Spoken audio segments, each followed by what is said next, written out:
अस्सलामुअलैकुम जी, उम्मीद करते हैं कि आप ठीक होंगे। अदबकारियाँ की एक और किस्त के साथ मैं हूं महसूम अब्बास। और नॉर्मली तो हम यहाँ पे 3 लोग होते हैं, दानिया ख़ान भी हमारे साथ होती हैं, लेकिन आज की महफ़िल में वो खैर नहीं है। हम उनको यकीनन याद करते रहेंगे। दानिया, हम आपको वक्तन फ़वक्तन याद करते रहेंगे। हर 1 मिनट बाद तुम्हें दिल में याद करूँगा और तकरीबन हर 5 मिनट के बाद शो में आपका जिक्र होगा, तो आप बिल्कुल शो में मौजूद हैं। आज हमारे साथ जो गेस्ट मौजूद हैं, तारीख़ में जो है इनके मुताबिक इनका पहला इंटरव्यू है और इससे पहले इन्होंने कोई इस तरह का इनका एक्सपीरियंस नहीं है।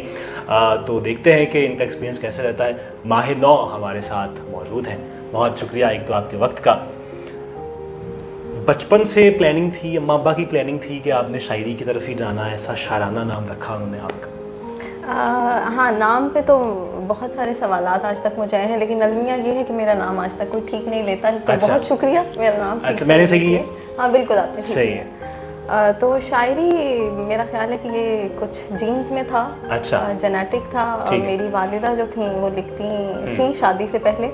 शादी के बाद फिर आपको पता है मशर की औरतें ज़रा इस लिखना तरह छोड़ देती रुझान कम हो जाता है, क्योंकि हालात बदल जाते हैं, अच्छा। जज्बात बदल जाते हैं। तो ये जेनेटिक है मेरा ख्याल है। बिल्कुल ठीक है। अच्छा, आप पढ़ाती हैं, इनका जो चूँकि बहुत सारे तारुफ हैं, लेकिन इस टाइम मैं फोकस कर रहा हूँ कि इनका जो शाराना तारुफ है उस पर ज़्यादा फोकस रहे। आप एक निजी यूनिवर्सिटी में पढ़ाती भी हैं, ठीक है, नाम भी ले लेते हैं, फ्री प्रमोशन यूएमटी में पढ़ाती हैं। और पढ़ाने के साथ साथ ये क्या शौक़ आपको आया कि लिखना भी है आपने? और मतलब याद है आपको पहला शेर याद है? पहला शेर मुझे याद है, मैंने एक नज़म लिखी थी। अच्छा। 7th क्लास में थी मैं। अच्छा। और हमारा प्राइवेट स्कूल था, तो वहाँ पे बड़े इस तरह कॉम्पिटिशन्स होते थे, को करिकुलर एक्टिविटीज़ और एक्स्ट्रा करिकुलर एक्टिविटीज़। तो मुझे याद है कि मैंने वही जो बच्चे लिखते हैं पहाड़ों पे और बहारों पे और फूलों पे और खुशबुओं सब पे। अच्छा था उस उम्र हाँ, में? सब अच्छा था। तो बस ऐसे ही फिर सिलसिला शुरू हुआ। वो मुनीर न्याजी साहिब का एक शेर है ना कि बेख्याली में यूं ही बस एक इरादा कर लिया। तो बस वो फिर वक्त गुजरता गया तो इरादे मजबूत होते गए।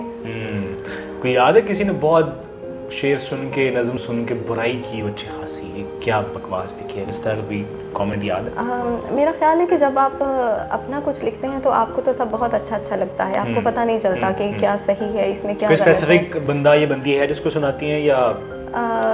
हाँ, यूनिवर्सिटी अच्छा। में मेरे कुछ उस्ताद हैं जो ख़ुद भी बड़े अच्छे शोरा हैं, अच्छा। शायरात हैं। तो जैसे मैं एक नाम लेना चाहूँगी, अमरीन सलाहुद्दीन साहिबा हैं। हमारे साथ उस्मान स्याह साहिब होते थे यूएमटी में। तो शुरू में यूनिवर्सिटी जब शुरू हुई तो मैं उनके पास गई और मैंने उनको सुनाया, क्योंकि उस वक़्त जज्बे जमा होते हैं और वो कॉम्पिटिशन्स में पार्टिसिपेट करना ये सब था। तो उन्होंने बड़ा गाइड किया इस बारे में और तनकीद की, लेकिन बड़े प्यार के साथ बताया कि ये फ्लॉज हैं, इनको ओवरकम करना थोड़ी है। सीरियस बात कर लेते हैं तब तक कि हम बहुत दूसरी तरफ निकलें। उस्ताद का होना ज़रूरी है शायरी में, या आप आहिस्ता आहिस्ता खुद ही सीखते हैं चीज़ें, या बाज़ दफ़ा ऐसा होता है कि उस्ताद आपके काम पे इतना इम्पैक्ट डालते हैं कि वो आपके काम को मुतासिर भी शायद कर रहे होते हैं, या जो आप लिखना चाह रहे होते हैं या जो आपके जहन में होता है वो बाज़ दफ़ा टेक्निकल उसमें इतना वो कर देते हैं कि वो आपका तख़य्युल ही गायब हो जाता है। ऐसा हुआ आपके साथ या नहीं हुआ? सबसे पहले आपने पूछा कि उस्ताद का होना हाँ। ज़रूरी है या नहीं। तो मेरा ख्याल है कि ज़िंदगी में जब भी आप कोई डिसीजन लेते हैं या आप कोई भी रास्ता इख्तियार करते हैं तो उसके लिए डायरेक्शन का तयन करना बड़ा ज़रूरी है। तो उस्ताद ही वो शख्सियत है जो आपको बताता है, आपकी करेक्शंस करता है, आपको वो रास्ता दिखाता है जहाँ पे आप बेहतर तरीके से परफॉर्म कर सकें। तनकीद का जहाँ तक सवाल है तो मुझे लगता है कि शायरी सिर्फ ये एक आर्ट तो है ही है, लेकिन ये एक जिम्मेदारी भी है, जैसे मैंने पहले बात की थी। तो मेरा ख्याल है कि जो जिम्मेदार शायर हैं या जो जिम्मेदार लिखने वाले हैं, सही, गैर जिम्मेदार शायर भी हैं होते हैं बिल्कुल, जिनको तनकीद पसंद नहीं होती और दिल पे तो लगती है। ये बात सच है, तनकीद जब आती है तो दिल पे लगती है, क्योंकि हर शायर को, हर लिखने वाले को उसका कलाम दिलो जान से अजीज होता है। लेकिन मेरा ख्याल है कि आपकी औलाद पे वार होता है ऐसा भी कहते हैं। तो मेरा ख्याल है कि उस्ताद का होना यकीनन बहुत ज़रूरी है। और जहाँ तक इम्पैक्ट की बात है कि होता है या नहीं, तो हाँ, अगर बहुत ज़्यादा इन्फ्लुएंस होना शुरू हो जाए उस्ताद, तो वो भी फिर आपकी अपनी क्रिएशन नहीं रहती। ठीक है। तो वो क्रिएशन का रहना, आपकी अपनी क्रिएशन का होना बड़ा ज़रूरी है। ठीक है। अच्छा, आप अभी बता रही थी कि आईवी की तो आप बहुत कम लिखती हैं, उससे भी कम पोस्ट करती हैं, मुशायरों वगैरह में बिल्कुल नहीं जाती। क्या वजह है? क्या मतलब दिल नहीं करता या माहौल अच्छा नहीं है? कोई वजह ऐसी जो आप ज़रूर बताएं। वजूहात तो बहुत सारी हैं। अच्छा। और ऑन कैमरा सारी बातें नहीं की जाती। ठीक है, चले जो हो सकती है। हाँ, तो जो हो सकती हैं, पहली चीज़ ये कि मैंने शायरी को पहले तो मैं बिल्कुल नॉविस समझती हूँ खुद को, मैं बिगिनर समझती हूँ, अभी बहुत कुछ सीखना बाकी है, बहुत कुछ इम्प्रूव करना बाकी है। तो और फिर जैसे मैं फिर कहूँगी कि शायरी जो है ये एक जिम्मेदारी है। ठीक है। तो फिर जिम्मेदारी को निभाना और ले के चलना उससे बड़ी जिम्मेदारी है। ठीक है। और एक और चीज़ ये कि मैंने कभी शायरी को ज़रिया शोहरत नहीं बनाया। ठीक है। पोस्ट करती थी, अब भी कर देती हूँ, लेकिन आपकी शायरी पे दाद ना दी जाए, कमेंट ना किया मुझे फ़र्क नहीं पड़ता इस चीज़ से। हाँ, क्योंकि मैंने हमेशा अपने लिए लिखा है और जहाँ मैं होती हूँ, जैसे जहाँ मैं अब काम कर रही हूँ, वहाँ मैं परफॉर्म करती हूँ। वहाँ अगर कोई इवेंट होता है तो मैं ऑर्गेनाइज भी करती हूँ, परफॉर्म भी करती हूँ। लेकिन अगर कहीं बाहर जाके पढ़ना ऐसा पड़े भी तो तो हो सकता है ना कि शायद जो आपने लिखा हो वो किसी और बंदे का भी दुख हो या वो किसी और बंदे का भी मसला हो, और आपके लिखे की वजह से या तो उसका मसला हल हो जाए या उसको लगे कि ये तो मेरे ही जज्बात को आवाज़ मिल गई है। ऐसा भी तो हो सकता है। बिल्कुल ऐसा होता अच्छा। है, ऐसा होता है। उस लेवल पे जाके बात करें तो मेरा ख्याल है कि बीइंग ह्यूमंस हम सब एक इमोशनल स्टेट ही एक ऐसी स्टेट है जहाँ हम सब इंटरकनेक्टेड हैं। तो लेकिन दोस्तोवस्की का एक कोट मुझे याद आ गया कि वो कहते हैं कि कोई नया कदम उठाना और कोई नया लफ्ज़ कहना दुनिया का सबसे मुश्किल काम है, और लोग ये काम करते हुए डरते हैं। तो मेरा ख्याल है कि उसके रेलिवेंट होने के साथ साथ आपको एक प्रेशर होता है, pressure of being judged by the society. ठीक है। तो वो पता नहीं मेरे में है अभी।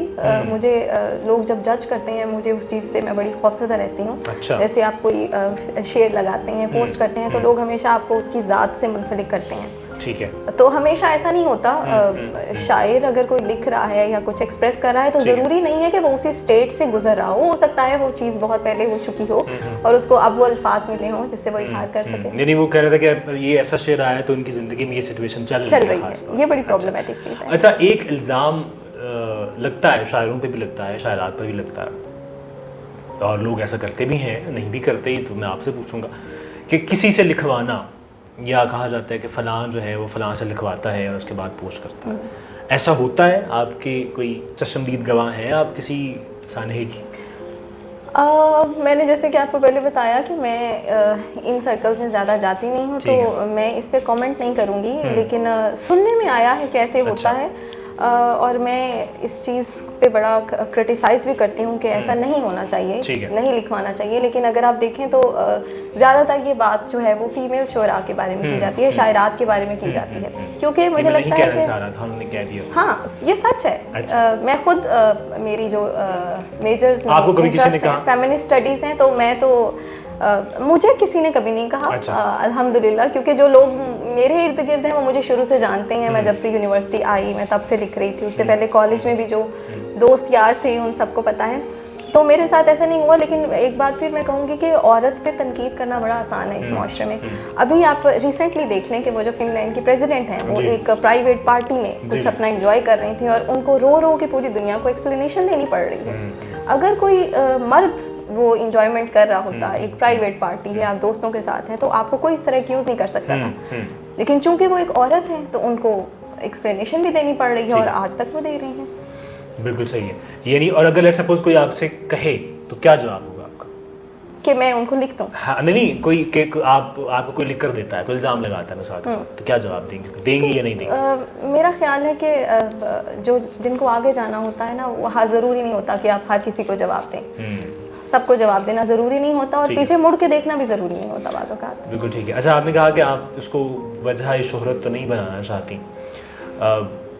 शायरी के अगर मैदान में बात की जाए, आज से 5-7 साल बाद क्या इरादा है? किताब लानी है, इनकलाब लाना है, क्या लाना है? तो शायरी से क्या करना चाहती हैं आप?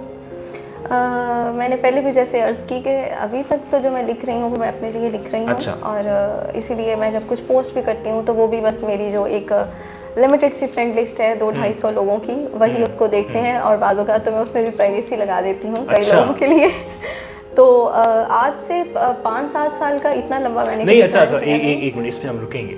अगर आप प्राइवेसी लगा देती हैं तो इसका तो मतलब ये होता है कि आप कुछ चीज़ें कुछ ख़ास लोगों से छुपाना चाहती हैं।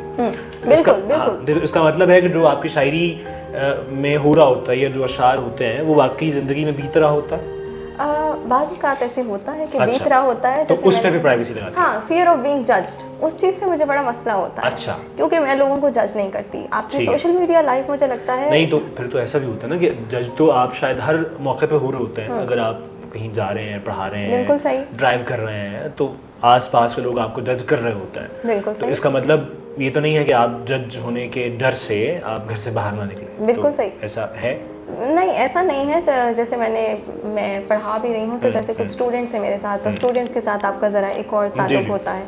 तो फिर वो एक टीचर को अपनी वो सैंक्टिटी और वो एक स्पेस रखनी पड़ती है स्टूडेंट से कि आपकी पर्सनल लाइफ ना जाए आपके स्टूडेंट तक, तो वहाँ मैं प्राइवेसी लगाती हूँ। अच्छा सर, बिल्कुल ठीक। अच्छा, वैसे कभी ऐसा हुआ है कि कोई ख़ास, एक तो वैसे भी जब आप किसी भी सूरत हाल से गुजर रहे होते हैं तो लाशऊरी तौर पे आपके जहन में वो चीज़ें चल रही होती हैं, तो फिर आप उसी बारे में कह रहे होते हैं। लेकिन किसी ख़ास सिचुएशन पे, किसी ख़ास शख्सियत पे या किसी ख़ास मौके पे आपने कुछ लिखा हो, मतलब बाकायदा, या आप लिखती ही ऐसी हैं कि मतलब किसी ख़ास उसके लिए? अब ये बड़ा एक क्रिटिकल सा, क्रूशल सा, या आप दूसरे लोगों के जो जज्बात हैं या दूसरों के जो मुशाहिदात हैं उनसे इम्प्रेस हो के या उनसे उससे करके कि यार देखिए आप खुद किसी और की ज़बान भी बनना भी तो एक वो काम है ना। जी, आप खुद लिखते हैं, तो मेरा ख्याल है कि आपको इस चीज़ का बेहतर तरीके से अंदाज़ा होगा कि ऐसा नहीं होता कि हम हमेशा ही अपने इर्द गिर्द के इन्वायरमेंट से इन्फ्लुएंस होकर लिख रहे हों। हाँ, जैसा आपने कहा कि कभी स्पेसिफिकली किसी के बारे में लिखा है, तो जी मैंने लिखा है। वो जब मुझसे रिक्वेस्ट की गई, जैसे यूनिवर्सिटी ने कोई वीडियो बनानी है वुमेंस डे पे, या मैंने अगर ख़ुद कभी किसी के लिए बहुत दिल से लिखा है, तो वो हमारे फॉर्मर रेक्टर साहब थे, डॉक्टर हसन सोए मुराद साहब। मेरे लिए बिल्कुल वो एक फादरली फिगर थे। उनके लिए मैंने खुद कुछ लिखा था और बड़े दिल से लिखा था। उसके अलावा मुझे नहीं लगता कि ऑब्वियसली आपकी ज़िंदगी में कोई ना कोई ऐसा होता है जो उस चीज़ को ट्रिगर करता है और आप लिखना शुरू करते हैं। लेकिन ये भी ज़रूरी नहीं है कि हमेशा वो एक ही इंसान हो या वो एक ही चीज़ हो जो आपको इन्फ्लुएंस कर रही हो या ट्रिगर कर रही हो। बिल्कुल ठीक है। किस बात पे गुस्सा आता है? झूठ पे। अच्छा, झूठ पे? झूठ से मुझे नफ़रत है। और मेरे जो लोग मुझे बहुत अच्छे से जानते हैं, उनको पता है कि मैं झूठ बोलती भी नहीं हूँ। मैं ब्रूटली ऑनेस्ट हूँ। मैं तकलीफ देने वाला सच बोल देती हूँ, लेकिन तसल्ली देने वाला झूठ नहीं बोलती। नुकसान होता है इससे ब्रूटली ऑनेस्ट होने से? बाज़-औक़ात हो जाता है, लेकिन मेरा ख्याल है कि चूँकि मैंने लिटरेचर पढ़ा है, तो अदब वाले लोगों को खुद भी एहसास होते हैं और उनको फिर दूसरे का भी अंदाज़ा होता है कि किस हद तक क्या बात करनी है इस इंसान से। खुद किसे पढ़ती हैं जो बहुत दिल कर पढ़ती हैं? मुनीर नियाज़ी साहब, जमाल एहसानी साहब हैं और बाकी अहमद फराज। अच्छा, मौजूदा जितने भी शायर हैं या जितने भी जो अभी लिख रहे हैं, अभी आपने बता दिया मुनीर नियाज़ी को आप पढ़ती हैं, जमाल एहसानी को आप पढ़ती हैं, उनमें से अगर आप सजेस्ट करना चाहें कि इनको पढ़ा जाए? अभी जो लिख रहे हैं? हाँ, अभी जो लिख रहे हैं, नए लिख रहे हैं। अच्छा, मुझे तो वज़ात खुद मुझे उमैर नजमी साहब बहुत पसंद है। अच्छा। मतलब उनका कलाम मैं बग़ैर ब्रेक लिए पढ़ सकती हूँ। अच्छा। और तहज़ीब हाफिज़ साहब, उनको तो कौन नहीं जानता। और मेरा ख्याल है कि ये दो शोरा ऐसे हैं जो जिनको ये जनरेशन जो है ना, उसका इंटरेस्ट देखना बड़ा ज़रूरी है। जैसे हाफिज़ साहब जिस अंदाज में लिखते हैं, लड़कियां इश्क में कितनी पागल होती हैं, फ़ोन बजा और चूल्हा जलता। लड़कियां इश्क में कितनी पागल होती हैं, फ़ोन बजा और चूल्हा जलता छोड़ दिया। होती हैं वैसे? हाँ, होती हैं। अच्छा, होती हैं। अली ज़रियून? अली ज़रियून साहब, बहुत सारे मशवरे ज़हन में चल रहे हैं, मैं पढ़ रहा हूँ। किसने जीन्स करी ममनू पहनो अच्छी लगती हो? किसने जीन्स करी ममनू पहनो अच्छी लगती हो? ये उनको पहननी चाहिए। उन्होंने जिसको भी कहा है, ये हमारा मैसेज है। अच्छा, ऐसे ही ये तो उनका मैसेज था ना, ये तो उन्होंने किसी को दिया। बस हमारा मैसेज भी यही है। अच्छा, ये बेसिकली कहना चाह रही है कि सर आप भी पहना करें, अच्छे लगते हैं। बिछड़ रहे हैं तो कुछ फैसले बला के करें। वाह। बिछड़ रहे हैं तो कुछ फैसले बला के करें, कि आओ रोते हुए तस्करे वफा के करें। वाह। चलो ना बात करें आज हम रकीबों की। चलो ना बात करें आज हम रकीबों की, जो खुदकुशी भी करें हम तो दिल जला के करें। वाह। किया था हमने कबूले जुनूब ही आंखों से। अच्छा। सो आज तर्क जुनूब ही नजर मिला के करें। वाह। करीब आने की बातें थी फासिलों से मगर। करीब आने की बातें थी फासिलों से मगर, ये दूर जाने की बातें करीब आके करें। वाह। तुम ही कहो कि मोहब्बत करेगा हमसे कोई, सभी से तस्करे तेरे जो इंतहा के करें। वाह। पिला चुके हैं मोहब्बत को अपना सारा लहू, अब अपनी राख हवाले किसी हवा के करें। बिल्कुल ठीक हम आपके रूह की परवाह से न घबराएं, है। वाह हम आपके इश्क गज़ल हस्तियाँ मिटा के करें। वाह वाह वाह।